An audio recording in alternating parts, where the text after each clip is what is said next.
guys, good morning. Today we are going to be covering two lessons, lessons 27 and 28. Both are about area. So first we're going to be talking about understanding some basic kind of concepts of area. And then from there we're going to be discussing a little bit more about how to work with area in word problems. So to start off with, please go ahead and open up your instruction books to page 280. And you'll notice that at the top there is a rectangle with rulers around it. So we talked last time about measurements and making sure that we're lining up our measurements. And today we're going to be talking a little bit about measurements as they relate to area. The top yellow box on page 280 says, what are some ways that we measure shapes? So it says, think about different ways you can measure a rug that has the shape of a rectangle. You can measure the length of the rug. The length tells how long the rug is from one end to the other. The rug at the right is 3 feet long. So if I were to draw a picture on my whiteboard of a rectangle, we're talking about measuring the length from one end to the other, how long that rug is. And the rug that they have measured there is 3 feet long. So from one end to the other, it's 3 feet. It says you can also measure the width of the rug. The width tells how wide the rug is from one side to the other. The rug at the right is 2 feet wide. So from top to bottom would be the width. And this particular rug measures 2 feet wide. So the next yellow box says, think, when you measure area, you measure both the length and the width. So what I like to think of with area is you're thinking about how much space a shape would take up. So with this example, if you're thinking about it in terms of a rug, you're thinking about it in terms of how much floor underneath the rug would the rug cover. So the same kind of principle applies when we're dealing with shapes. We're going to be thinking about how much space that shape takes up. So it says, suppose you want to know the area of the rug. What you want to know is how much floor the rug covers. Area is the amount of space a shape covers, as we just talked about. You can use a measuring tape to find out how long the rug is and to find out how wide it is, but that won't tell you how much of the area of the floor the rug covers. You want to know about the space between the sides of the rug. So again, if I redraw my picture, if we were to take a ruler, we could measure one side, and we could measure the other side, and we could find the measurements of those sides, but it wouldn't tell us about this space right here. It would only tell us about one side's length and the other side's length. So now, when we're talking about area, on the next page, on page 281, it says area is the amount of space a shape covers. You can measure an area in square units. In fact, not just you do measure area in square units. So if I were to take my rug again, I would think about it in terms of kind of a grid. So it says you can measure area by covering a shape with same size squares without gaps or overlaps, and then count to find how many same size squares or square units cover the shape. So let's use the example of a rug that measures 3 feet by 2 feet, 3 feet wide by 2 feet long. So if I were to kind of mark, if I had a ruler, I'm going to have a pretend ruler, and my pretend ruler has this as 1 foot, and this as 2 feet, and this as 3 feet. I would kind of mark these imaginary lines going down, and we would see that I have 1, 2, 3 feet going across. I've divided my rug into 3 not so equal parts. Let's make it a little bit more equal.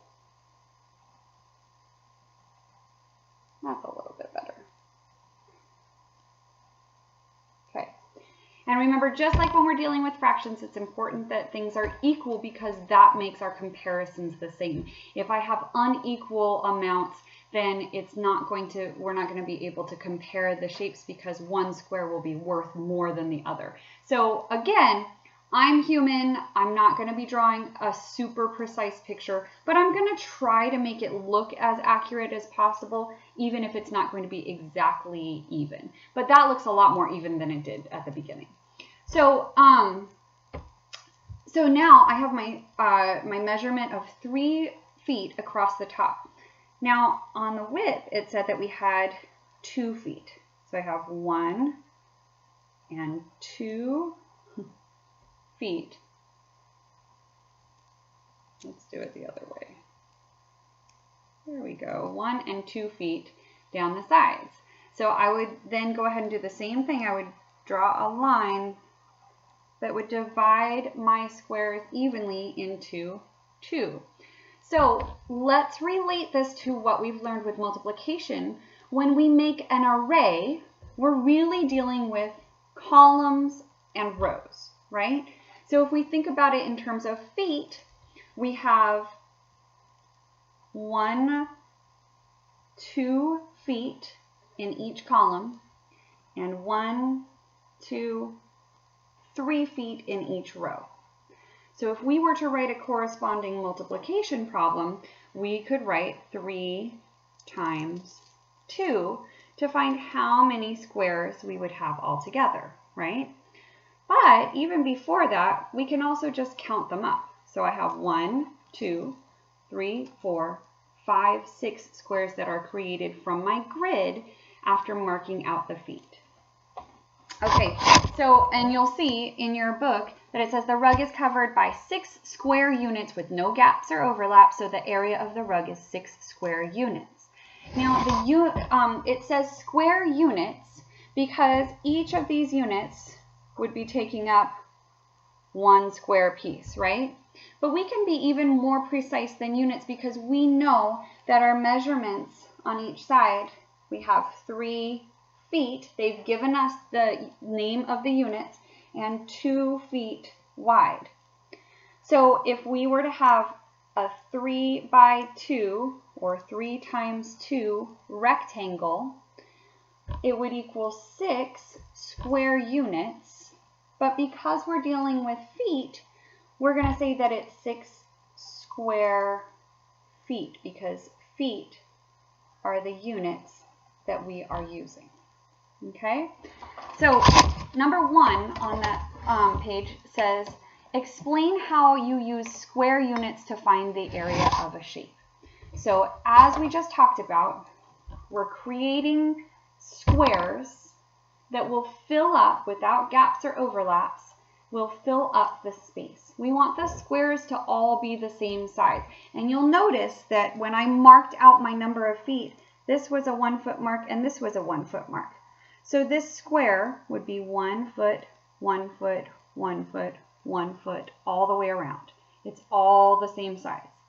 Now if I go over to this one, this is my 2 foot mark, but from 1 foot to 2 feet is 1 more foot, right? So even though I've gone over 1 more, I still have my 1 foot by 1 foot. So this is still a 1 foot by 1 foot square. Same thing here. I've gone over to my 3 feet mark, but I'm going over from the 2 feet mark.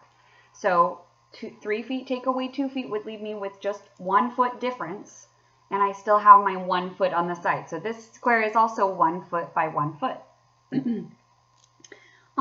Same thing up here. I've divided my width into 2 feet. So this is 1 foot and this is 1 foot. Together they would be 2 feet. Again, this is 1 foot, 1 foot, 1 foot. All together would make 3 feet. So I have 1 1 foot square, 2 1 foot squares, 3 1 foot squares. So we've just decided that all of these squares are the same. They have the same measurement of 1 foot by 1 foot. So going back to the question, it says, explain how you use square units to find the area of a shape. Well, we took all the same, size squares, and we created a grid over our rug so that we could show how many square units would cover the space of the rug. Okay, go ahead and turn your page to 282. We're actually going to skip over that page, and we're going to move on to page 283. The reason that I'm skipping over this is because we are covering 2 lessons today, and this is kind of just introducing you guys to area. In the next chapter, we're going to be working a little bit more with area, and so I want to make sure that we leave enough time to go ahead and make sure that we can cover all the material.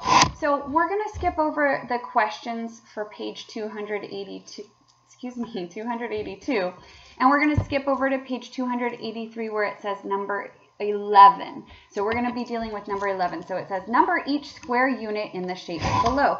So you have 2 shapes. The first one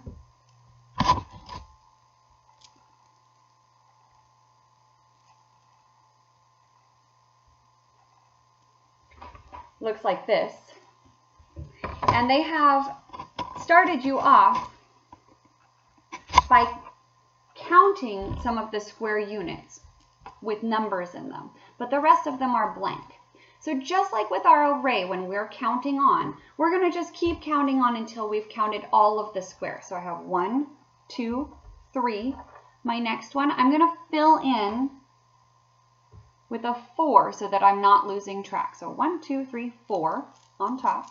I'm going to keep counting on from the bottom from 4. So 4, 5, 6, 7, 8.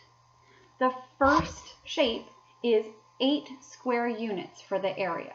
So on the line underneath where it says area equals blank square units, you would write in 8 because we counted up 8 square units. Okay. There's a second shape on that page as well that looks like this.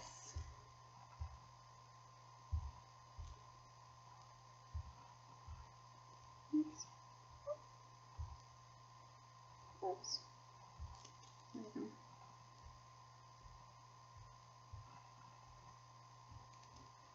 Okay, so I have a shape that looks like this now. Once again, they've started us off 1, 2, 3, and we're going to keep counting the square units until we have counted all of the square units. So 1, 2, 3. Next would be 4, 5, 6, 7, 8, 9. So the second shape would have an area of 9 square units. So where it says area equals blank square units, you would fill in a 9. Now notice that we're back to square units because it hasn't told us are these 1 by 1 inch squares, 1 by 1 foot squares, 1 by 1 mile squares. We don't know. So we're just calling it square units as a general term, but we can count up the squares to figure out how many square units. So area is really pretty simple when you are dealing with a grid because all you have to do are count up the number of same size squares that would fill in your shape. Okay, on that same page, numbers 12 and 13, it says, try it another way. The directions say work with your group to find the area of each shape. So they have a grid with dots that they have then drawn lines. Let's make that one actually in line with each other. There we go. Connecting all of the dots together like this. Theirs is a different amount, but each of the squares is going to represent 1 square unit. So on the first one, you can see how they've drawn in, or maybe it's not in your book actually. Yours probably just looks like it has the dots. So the first step is going to be to draw lines that go through all of the dots until you have created little squares in your rectangle. So connecting the dots to each other just like I've done here. Then you're going to go ahead and count up the number of square units in that shape to find what the area is. On number 13, it's the same thing. You're going to draw in the lines going up and down, connecting each of the dots, and then you're going to count up your total number of square units. So I'm going to let you guys go ahead and do those on your own, and we're going to skip ahead now to lesson 28, where we're going to be learning more about measurement, and we're going to be talking about different ways to find area. So go ahead and turn now to page 286 in your instruction books. So it says in lesson 27, you learned that to find the area of a rectangle by counting the number of square units that cover the rectangle. In this lesson, you will learn that you can multiply it to find area. Take a look at this problem. So we talked about briefly about how our rug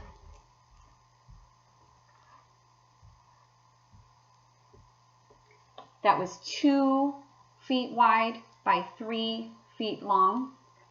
We could create a grid that would give us the number, but we could also think of it as 2 and 3, and just like creating an array, we would have 2 times 3 or 3 times 2, because order doesn't matter when we multiply, to get us an answer of 6.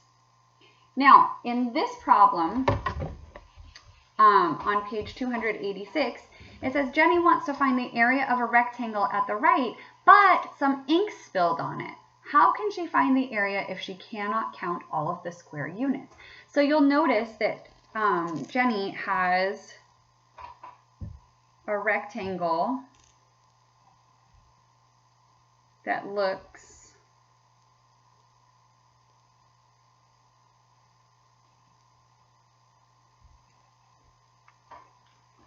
like this.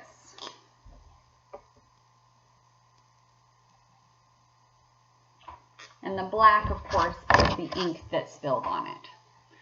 So we now have part of our rectangle, but part of it is hard to read. So we're going to need to figure out how to find the area, even though we can't see all of the squares. So again, this is like thinking about, it's really handy when we can count up all of the squares on a grid. We can find the number of square units, but if part of that is missing, we'll need to do some math detective work to be able to figure it out. So we're going to step through the questions to go ahead and figure out how to solve this problem. So A says, how many rows are in the rectangle? So if I take my shape, remember rows go side to side. So I'm going to say that I have one row that goes up at the top. So I'm going to label this as 1. I have a second row, and even though it's got ink on part of it, I would have a second row that goes from here to here, so that would be 2 rows. And then I would have a third row. Again, there's ink on the last part of it, but I would have a third row that goes from here to here. So how many rows do we have on our rectangle? There's 1, 2, 3 rows. Okay.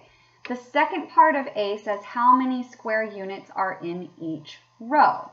So that means how many squares would be in each of those rows. So I have 3 rows, but now I'm going to try to find how many squares are in each row. So I'm going to go ahead and erase my numbers real quick. And I'm going to say I have 1, 2, 3, 4, 5 that I can count in that first row. The second row, I have some of them covered up, but I know that since this makes a rectangle, I have 1, 2, 3, 4, 5 again, because even though it's covered up, it has the same measurement as the one on top. So remember, our squares are the same size. So we're not going to have one big square here or one little square. We're going to have 4 and 5, the same number of squares corresponding with that. So I would have 5 squares in this row. And I would also have 5 squares in the last row because it's still the same length. So even though I can't read this part of it, I still know that there's 5 squares in each of those rows. So how many square units are in each row? There's 5 square units. Okay, B says multiply to find the number of square units that cover the rectangle. So we said that we had 3 rows, and each row had 5 squares in the row. So our multiplication equation would read 3 times 5 equals, and so this is one of those handy tools. So I don't know my 3's as well. It's kind of harder to count by 3's, but it's multiplying by 5's, and 5's are really easy to count by. So I'm going to go ahead and hold up a finger for each 5 that I count until I get 3 fingers. So I have 5, 10, 15. 3 times 5 would equal 15. So this rectangle would have a total of 15 square units that would make it up, even though part of it is covered up with ink. C says, how many columns are in the rectangle? So now we're asking basically the same thing that we did before, but remember, in rows go side to side, columns go up and down. So now we're going to go ahead and take the top part, and we're going to say I have 1 column going up and down, 2 columns, 3 columns, 4 columns, 5 columns. So there's 5 rows that go up and down, 5 columns. And now it says how many square units are in each column. So once again, I have 1, 2, 3 in the first column, 1, 2, 3 in the second column, 1, 2, 3 in the third column, 1, even though they're covered up, 2, 3 in the fourth column, and 1, 2, 3 in the fifth column. So even though the ink is there, again, I know that there's still going to be 2 more squares under each column, because that first row has, because all of the columns are going to be the same amount of square units. So it says how many columns are in the rectangle? We counted 5, and how many square units are in each column? There's going to be 3 square units in each column. D says multiply to find the number of square units that cover the rectangle. So this time we said that we had 5 rows, or I'm sorry, 5 columns times 3 in each column. Well, look at that. We just figured this out, because if I know that 3 times 5 is 15, then I also know that 5 times 3 is 15. Because again, order doesn't matter when we multiply. That's that commutative property. And so we would have a total of 15 square units. So we've now double checked our work. We've done it both ways, and we've gotten the same answer. So that means that we did it correctly. E says how many square units long is this rectangle? It's 5 square units for its length, because that's the number of boxes that we have going side to side. How many square units wide is the rectangle? It's 3 units wide, because we have 3 going up and down. And then F says explain how you could find the area by using the length and width of the rectangle. So if we know that we have 5, I'm going to erase these real quick. If we have a length of 5 and a width of 3, then we can multiply either length times width or width times length to find the total area. So for F, what you could write is you're going to multiply length times width or width times length to find the area. Okay? On the next page, it's under where it says find out more. It says you can measure the area of a shape by counting the number of square units that cover it. Sometimes the square units in rectangles are not shown, like Jenny's rectangle. Other times there are too many square units to count. There is another way to find the area of a rectangle. You can multiply the number of rows by the number of columns to find the number of square units. So just like we took our grid, but it's the same thing if I didn't have grid lines in here at all. I'm going to erase them. So now I can't see how many rows and how many columns, but I have the same numbers. I have a length, that's a cursive L representing length, of 5 units, and I have a width of 3. So when I come down here and do my equation, I wrote my equation as length times the width. And in this case, our length times width was 5 times 3 and equals 15. And you'll see that you can multiply the number of rows by the number of columns. In our previous example, it says there are 3 rows of square units in the rectangle and there are 5 columns, so 3 times 5 is 15. You can also do it the other way because of that commutative property. So now think about length and width of Jenny's rectangle. The rectangle is 5 squares long and 3 squares wide. So you can multiply the 5 times 3 to get 15 square units. So now remember, that's kind of an important distinction too. So we're not just saying that we have 15 units. We're saying that there are 15 square units. And that's going to become especially more important as we start replacing units with our units of measurement: feet, inches, centimeters, meters, etc. All right, number 1 says, what are some real-life examples of objects that are rectangles and made up of square tiles in rows and columns? So, so I'm going to let you guys kind of do a little bit of thinking about what would be something that you can think of in real life that would be made up of squares that go in rows and in columns. Some things that come to my mind are when I go into the bathroom, I have a bunch of tiles on the floor. So if you were going to retile your bathroom, you would need to know how big each square was going to be and how many squares you could fit in each row and column to cover your bathroom floor. You could also think about it in terms of if you're making a quilt. You want your quilt to be a certain size and you want each square of your quilt to be a certain size as well. You would need to figure out how many squares across and how many squares going up and down to cover the size of your quilt. So those are just a couple of examples that I can think of. See if you can come up with a couple more. All right, we're going to move on, turning the page to page 288 now. So this problem says, what is the area of the rectangle? So they've given you a rectangle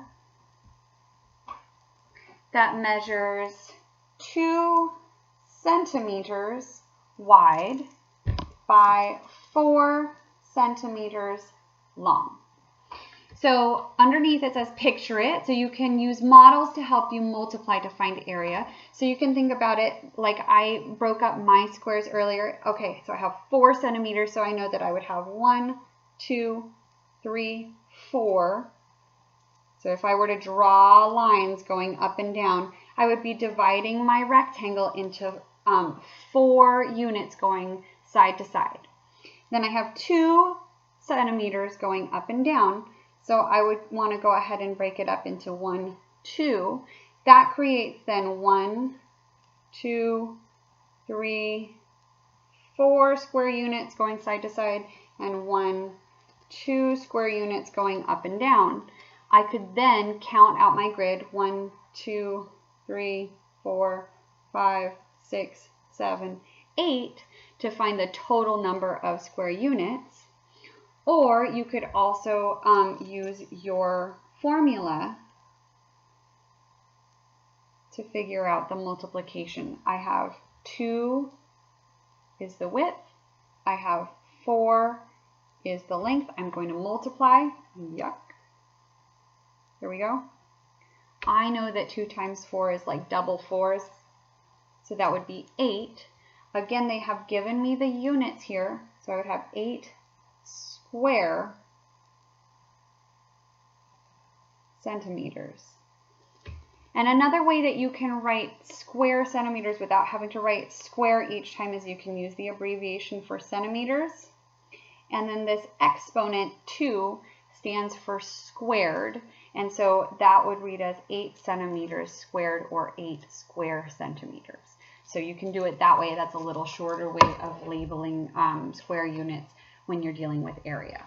Okay, we're going to answer the questions on page 289. So number 5 says, how many 1 centimeter squares fit along the length of the rectangle? So again, if you have 4 centimeters as the length, you would have 1, 1, 1, 1.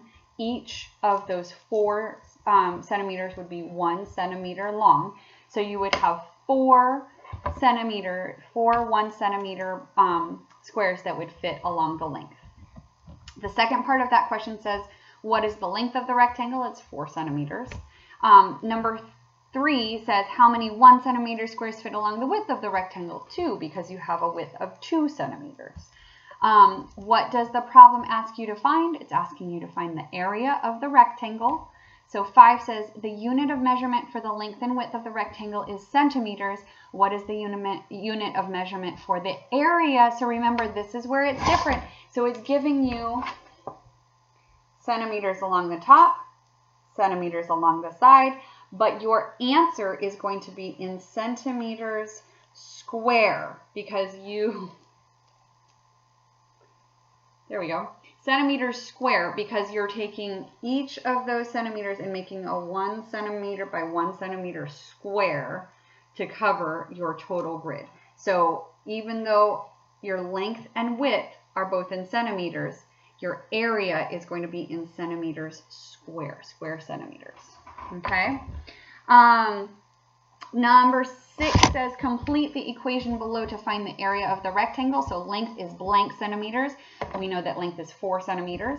Width is blank centimeters. We know that the width is 2 centimeters. So the area would be 4 times 2. We know that's a doubles fact. 4 plus 4 is 8.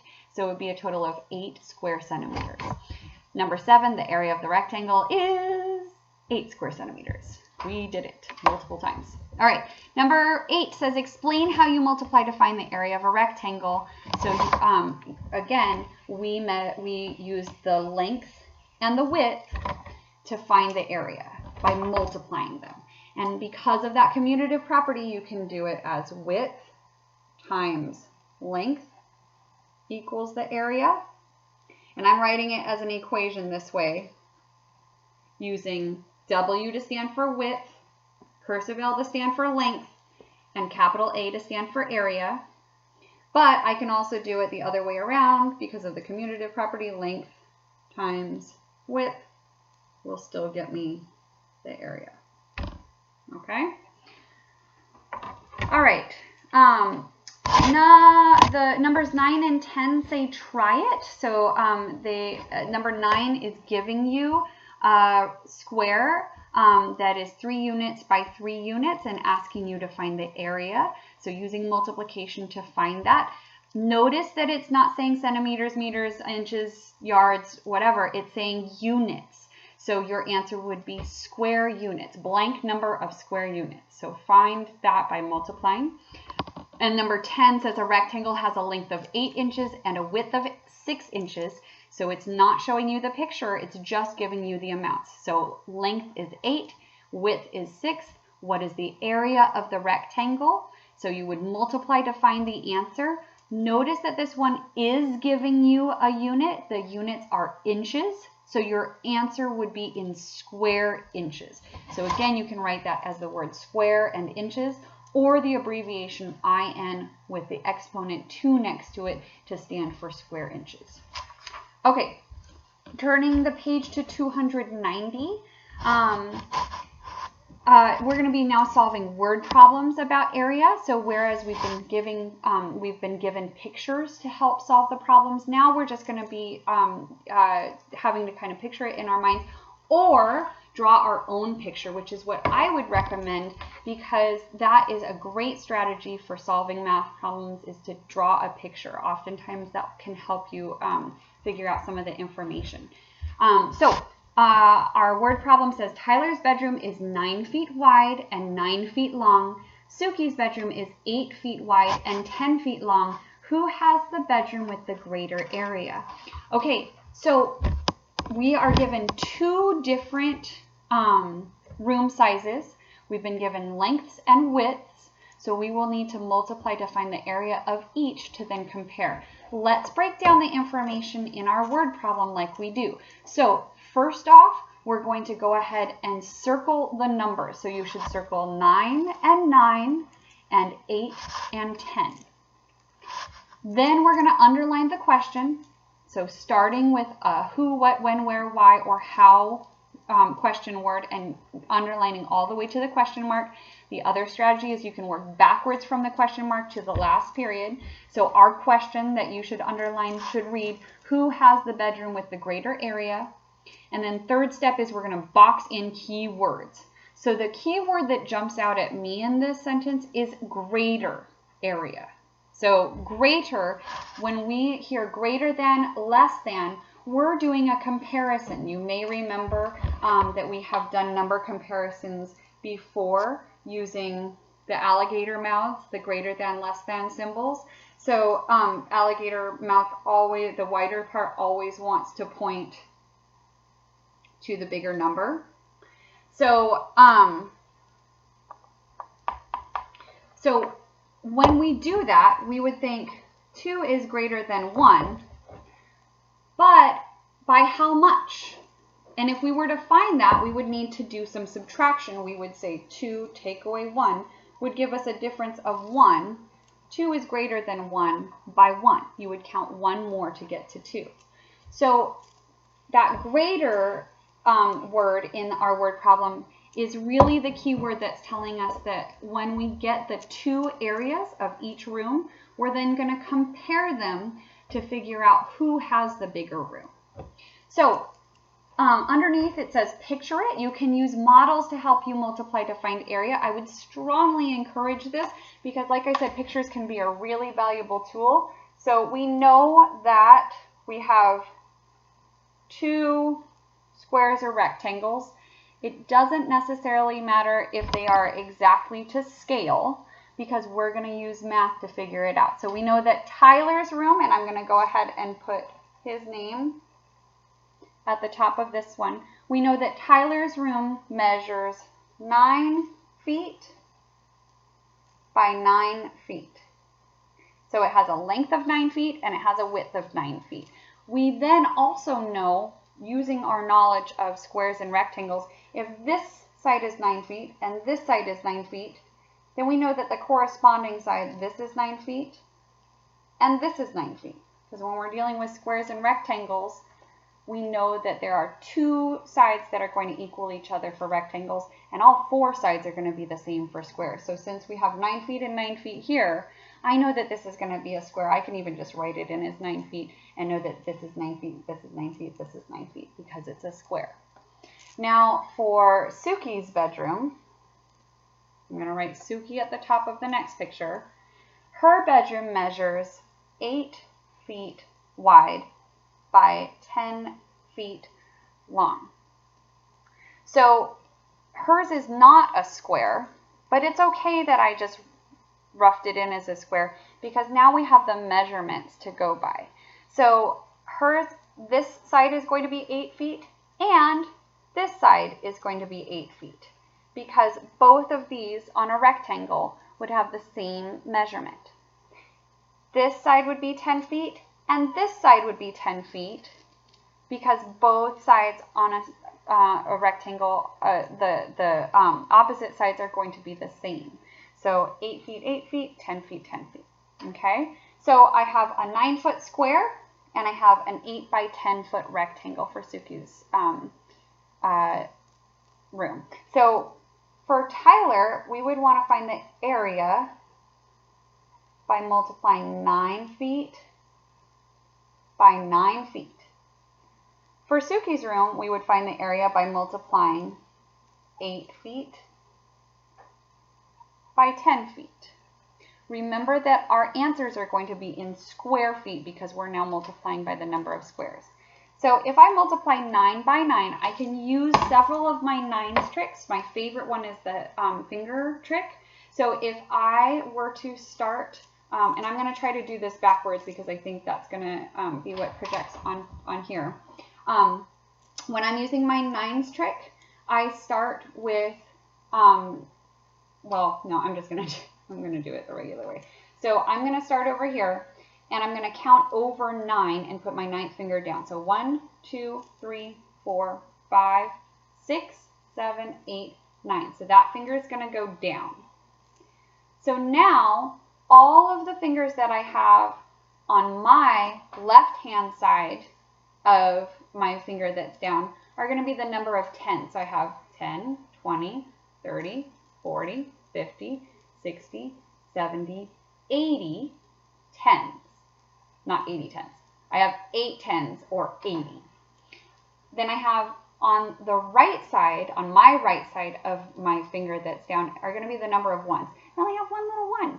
So my answer for my nines trick would be 8 tens or 80 and 1, which would be the number 81. So 9 times 9 would equal 81. I'm going to pause real quick because nines are one of my favorite multiplication facts because they are just so cool. And I don't know if I've shared this with you guys before, but I'm going to share it again if I have because it's just too cool. So if I were to make a list, oops, no, that's right.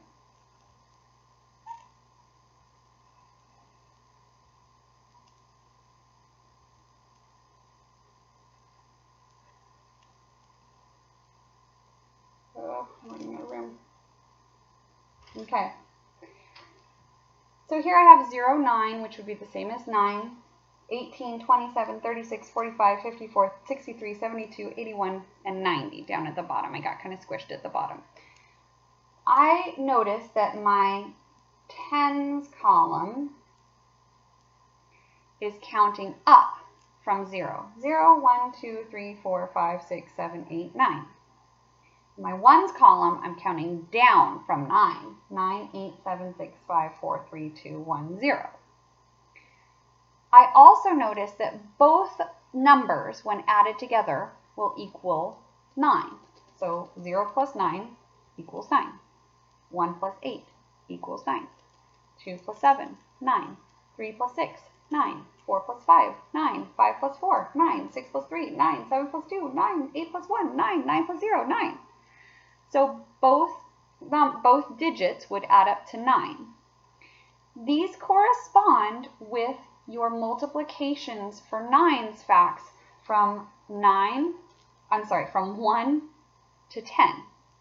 So 9 times 1 equals 9, which we could write as 0, 9, both digits adding up to 9.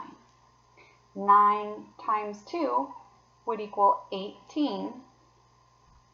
Both digits add up to 9. 8 plus 1 equals 9.